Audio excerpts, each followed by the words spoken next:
Ada sebagian orang yang sibuk dengan kata vibrasi, yang dianggap menjadi kunci jawabannya sebuah keinginan. Saya akan bahas di video kali ini supaya kita bisa memahami secara utuh tentang apa itu vibrasi dan bagaimana sebenarnya mekanisme terwujudnya sebuah keinginan jika dihubungkan dengan vibrasi tersebut. Sebelum melanjutkan video ini, ada baiknya kamu subscribe dulu ya, agar kamu tahu tentang ilmu-ilmu yang akan aku sampaikan yang berkaitan dengan kehidupan dan alam semesta di video-video selanjutnya. Thank you. Arti dari vibrasi. Seperti biasa, aku selalu memulai dengan mencari tahu dulu apa sih makna dari kata yang ingin kita bahas. Langkah awal ini penting dalam mempelajari suatu hal yang baru. Kalau definisi awalnya sudah salah, maka langkah berikutnya udah pasti salah juga. Dari Kamus Besar Bahasa Indonesia, aku nemuin kata arti vibrasi adalah getaran.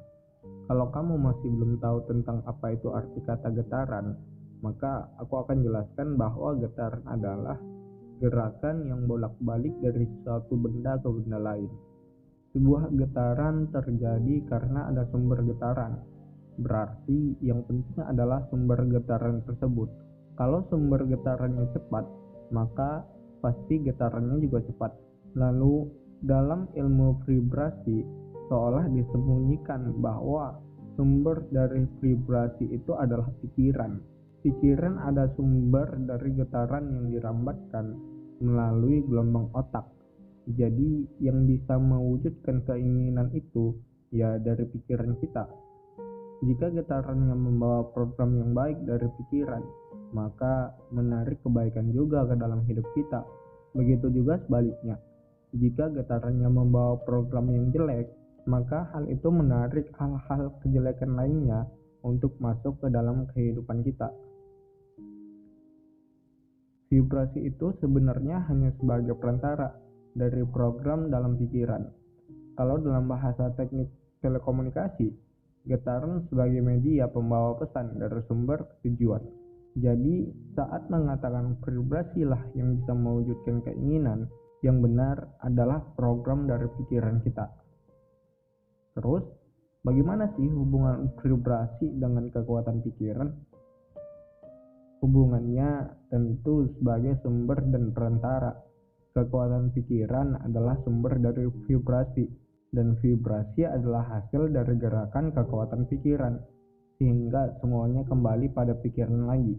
Maka kalau kita ngebaca sebuah buku, artikel yang berkaitan tentang vibrasi, harus paham dulu apa itu pikiran, karena nggak akan ada vibrasi tanpa gerakan dari pikiran. Inilah pentingnya memahami suatu hal dengan utuh, sehingga nggak mudah kejebak dengan istilah yang sebenarnya nggak penting, dan justru mengabaikan hal yang paling penting dalam kehidupan ini, yaitu pikiran. Semua ilmu tentang pengembangan diri pasti ujung-ujungnya memang kembali kepada pikiran lagi. Maka menjadi penting bagi setiap kita untuk mengenali, mengontrol, dan memaksimalkan pikiran dengan benar, supaya mampu menjalankan hidup dengan penuh kemudahan dan kesuksesan. Pikiran kita adalah sumber keajaiban dari hidup kita, dan kerja pikiran tergantung dari program yang ada di dalamnya. Maka jagalah pikiran kita supaya selalu bersih dan jernih.